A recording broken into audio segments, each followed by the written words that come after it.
Hello everybody and welcome back to my channel. तो हम पढ़ रहे थे क्लास 8 हिस्ट्री का chapter number 1 how when and where and हमने ऑलमोस्ट आधा चैप्टर कवर कर लिया है। अगर आप उनकी वीडियोस देखना चाहते हो तो आपको जो है लिंक डिस्क्रिप्शन बॉक्स में मिल जाएगी और साथ ही में आई बटन के थ्रू भी आप उन वीडियोस को देख सकते हो। तो चलिए फिर स्टार्ट करते हैं आज के टॉपिक के साथ, हाउ डू वी नो। ठीक है, how do we know, but किसके बारे में हमें जानना है?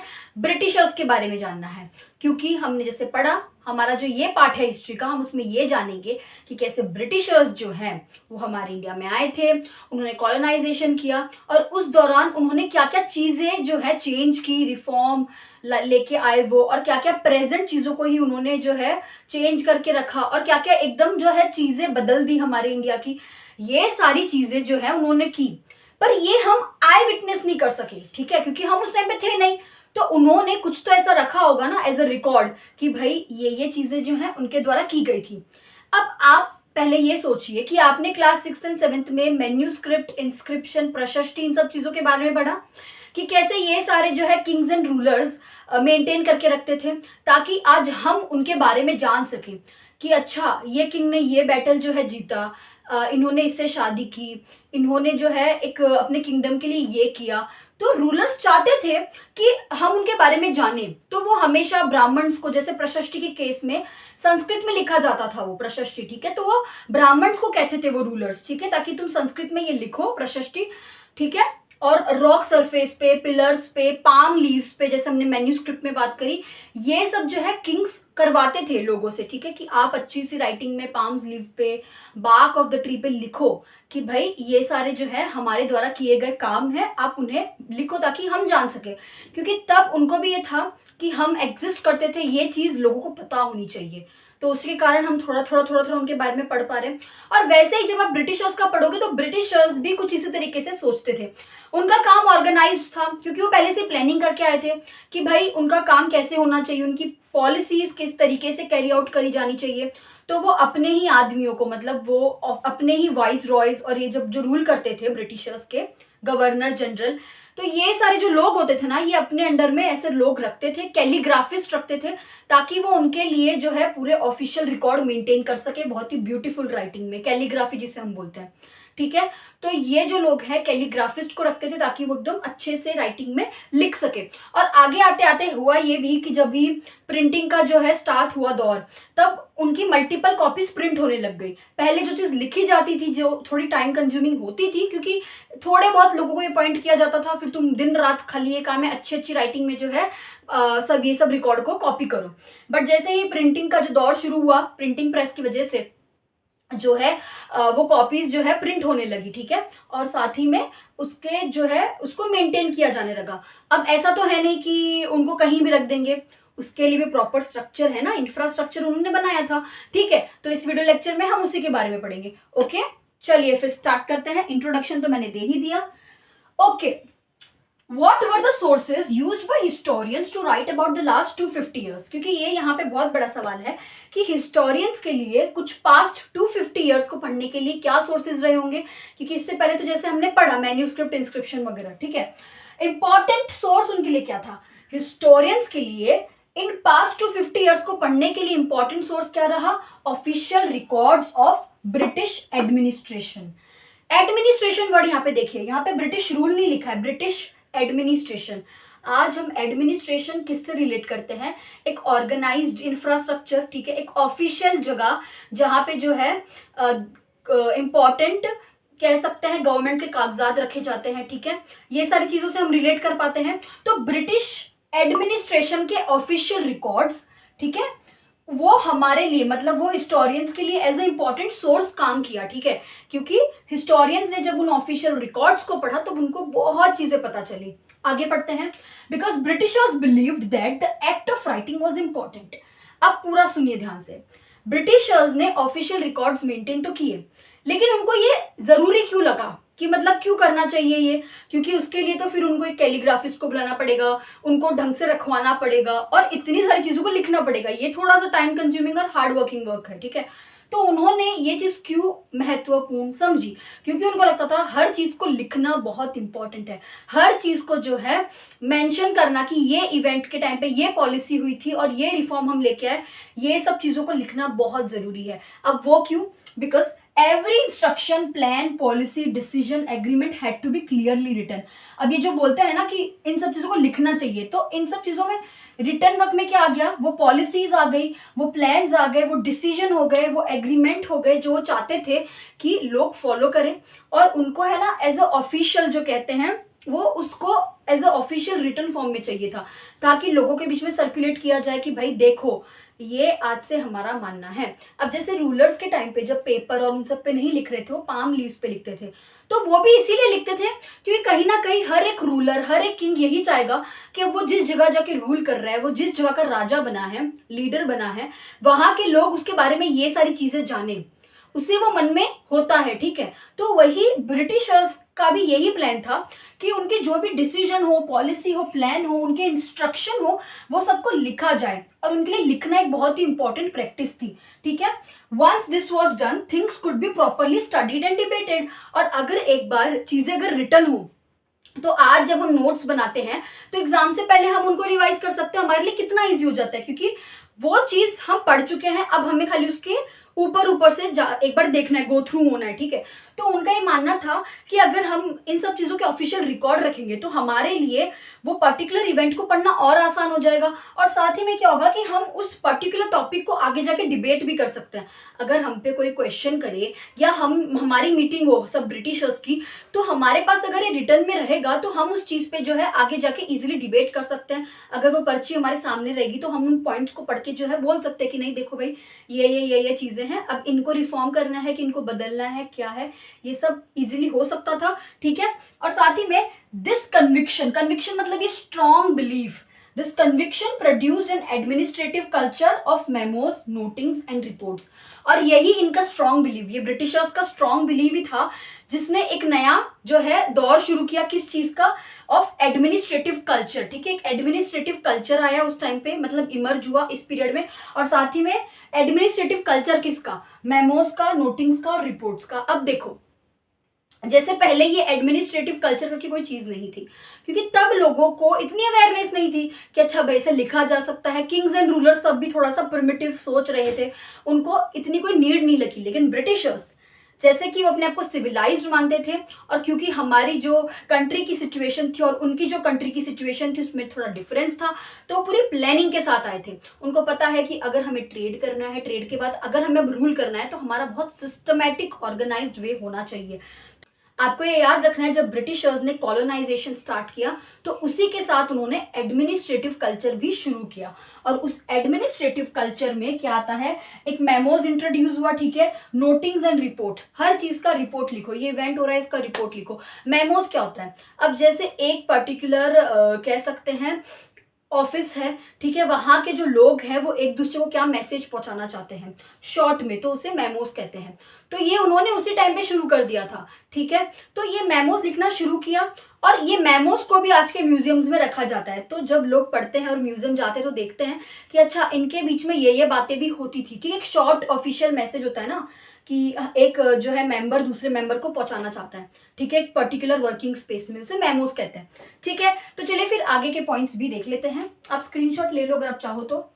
अच्छा, हमें ये तो पता चल गया कि ब्रिटिशर्स अपने रिकॉर्ड्स लिखा करते थे क्योंकि उनके लिए वो इम्पोर्टेंट था। ठीक है, ये सारे रिकॉर्ड्स लिखना और ये सब चीजें, क्योंकि उनको लगता था कि अगर रिकॉर्ड्स, पॉलिसीज ये सब लिखे जाएंगे तो आगे हम उन्हें फर्दर स्टडी कर सकेंगे खुद के इम्प्रोवाइजेशन के लिए, और साथ ही में हम उन टॉपिक्स पर डिबेट कर पाएंगे। पर उनको रखा कहाँ जाता था? क्योंकि वो अब एक इम्पॉर्टेंट सोर्स है उनके लिए। ठीक है, उनके लिए भी और आज एक हिस्टोरियंस के लिए भी। उनके लिए एज इम्पॉर्टेंट सोर्स इसलिए क्योंकि आगे उनको जो है अपने गवर्नेंस में काम आएगा। तो वो कहाँ रखते थे? तो उनके पास होते थे रिकॉर्ड रूम्स। ठीक है, आप देख सकते हो फोटो। और रिकॉर्ड रूम्स जो थे ना, उनके हर एक इंस्टीट्यूशन के साथ अटैच्ड थे। ठीक है, आज जैसे हम अपने मतलब कॉलेजेस में, ठीक है, कॉलेजेस में अगर आपके भाई बहन पढ़ते होंगे और आपके स्कूल में भी ऐसा सिस्टम है, ठीक है। एक रूम होता है जहाँ पे पूरे स्कूल की फाइल्स और जो है बहुत सारे इंपॉर्टेंट ऐसे फाइल्स रखी होती है। अब वो रूम में से कोई भी जा नहीं सकता है, ठीक है। वो सब क्यों रखी जाती है? क्योंकि वहाँ पे बच्चों की डिटेल्स होती है, टीचर्स की डिटेल होती है, और वो स्कूल के रिलेटेड इंपॉर्टेंट पेपर्स होते हैं जो कभी भी उनको काम आ सकते हैं। तो ब्रिटिशर्स भी वैसा ही करते थे, ठीक है। ब्रिटिशर्स ने जो है सबसे पहली बार ये जो रिकॉर्ड रूम वाला कल्चर है, मतलब ये सिस्टम शुरू किया। एक तो उन्होंने एडमिनिस्ट्रेशन सिस्टम शुरू किया, ठीक है। एडमिनिस्ट्रेटिव कल्चर उन्होंने शुरू किया। उसमें क्या हुआ था कि वो जो भी है रिपोर्ट हो गए, मेमोज हो गए, वो सब जो है उन्होंने स्टार्ट किया कि लोग लिखते थे। ब्रिटिश ऑफिशियल्स जो है एक दूसरे को लिखा करते थे। एडमिनिस्ट्रेटिव कल्चर तो उन्होंने शुरू किया ही, साथ में उन्होंने ये रिकॉर्ड रूम वाला सिस्टम भी शुरू किया। Britishers felt that all important document letters needed to be carefully preserved. Britishers को लगता था कि ये जो important document है, papers है, इनको बहुत अच्छे से रखा जाना चाहिए। वो इसीलिए क्योंकि आगे कभी भी काम पड़ सकता है, जैसे मैंने आपको रीजन बताया था। And so they had set up record rooms attached to all administrative institution. अगर अब आपको बोला जाए कि what is record room and why was the need to construct record room, ऐसा पूछा जा सकता है कि मतलब रिकॉर्ड रूम क्या है और जरूरत क्यों थी ब्रिटिशर्स को। तो सबसे पहले आप ये लिखोगे कि record rooms were build because all the important documents of Britishers needed to be carefully preserved, जिसमें आप लिख सकते हो the reports, notings and memos needed to be carefully preserved, the official record needed to be carefully preserved, that is why they had build record rooms. And record rooms are the rooms that were attached to institutions of Britishers. तो आपको आपका पूरा answer मिल जाएगा, ठीक है। For the first time record rooms were developed, ठीक है। तो ये आपका पूरा आंसर हो गया।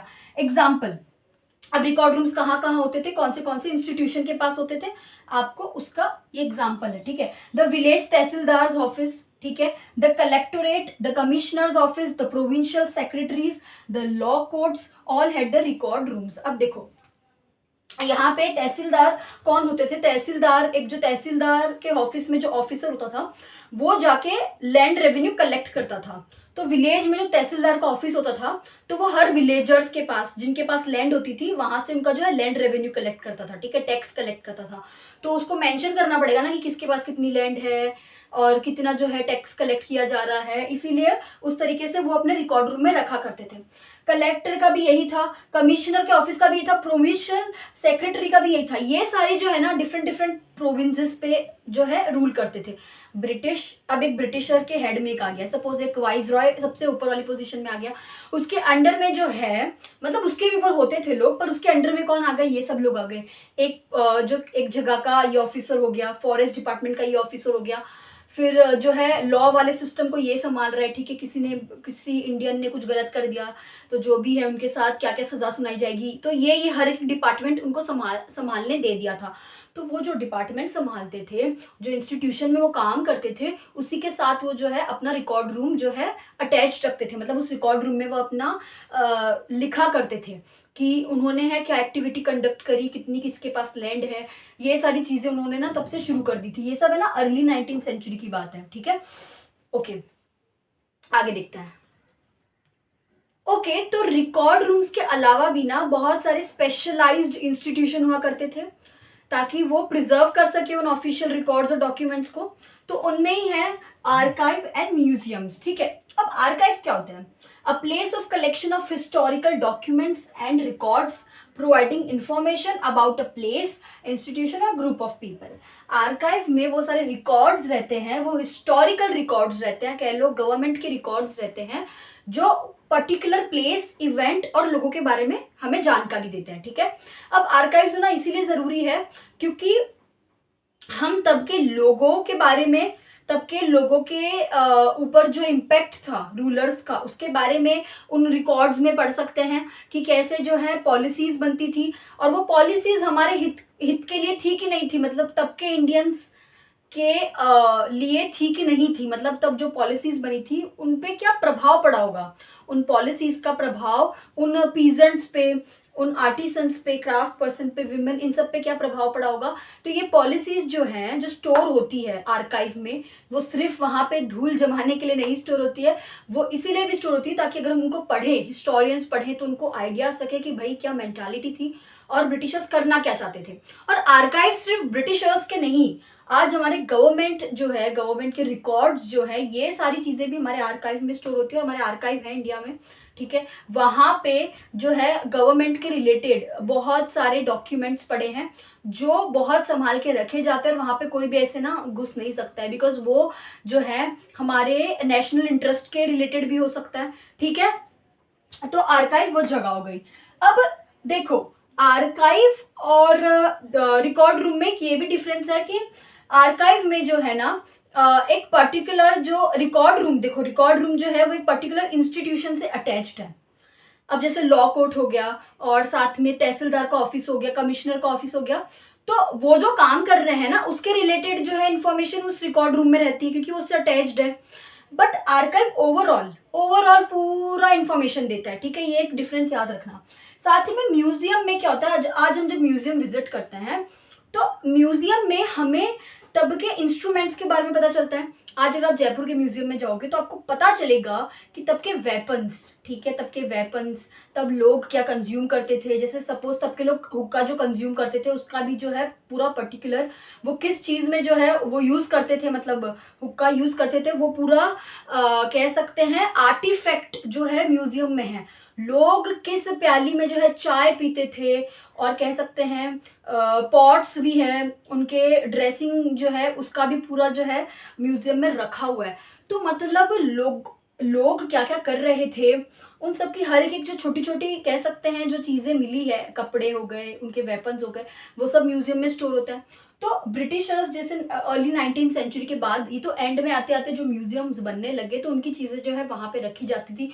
और आज भी आप उनको इंडिया में जैसे आप कहीं भी रह रहे हो, आपके आसपास जो भी म्यूजियम हो, आप जाके विजिट कर सकते हो, आपको बहुत ज़्यादा इंफॉर्मेशन मिलेगी।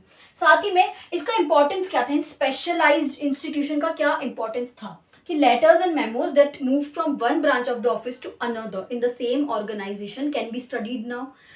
आज मेमोज जब उन्होंने लिखे थे, ठीक है, तो उसका हमें क्या फायदा हो रहा है, हमारे हम हिस्टोरियंस को क्या फायदा हो रहा है कि जब वो उस चीज को पढ़ रहे हैं तो उनको पता चल रहा है कि उनके बीच में ये बात हुई थी, ठीक है, और उन्होंने ये पर्टिकुलर बात जो है एक अपने ऑफिशियल को कन्वे करी थी, तो वो हम पढ़ सकते, तो हमें पता चल सकता है। और आगे देखते हैं और क्या इंपॉर्टेंस था।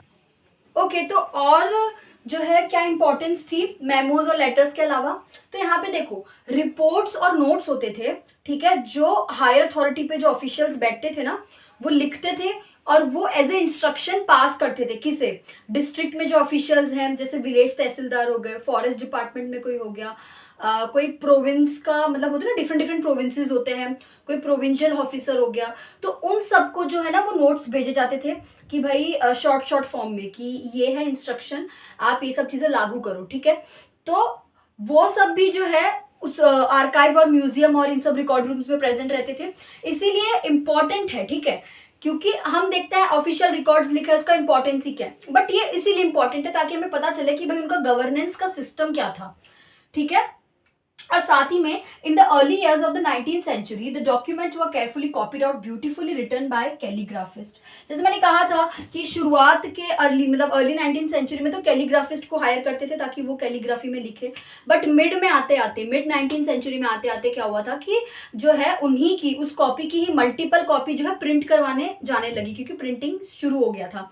तो फिर उनके लिए और आसान हो गया था कि अब जिसको भी जो है अपने पास एक मतलब एक जेरोक्स रखना है वो रखेगा, तो वो चीज़ जो है उनके लिए और आसान हो गई। और साथ ही में क्या होता था कि पहले एक डर रहता था कि जैसे अब एक बार वो इस रिकॉर्ड को लिखा है फिर उसको कॉपी किया है तो टाइम कंज्यूमिंग था उनको, और जो है उसको अच्छे से प्रिजर्व करके रखना पड़ता था। बट अब मल्टीपल कॉपीज प्रिंट होने लगी तो उनको एक ऐसे टेंशन वो हो गई कि चलो भाई ये गुम जाएगी तो ये रहेगी, ठीक है। तो इसी के साथ दूसरे वीडियो लेक्चर में हम मिलेंगे और सर्वे वाला टॉपिक पढ़ेंगे, वो छोटा सा टॉपिक रहेगा। और अगर आपको आज की वीडियो पसंद आई तो लाइक कीजिए, शेयर कीजिए, दोस्तों के साथ पढ़िए, मजा कीजिए, और मिलते हैं दूसरी वीडियो में।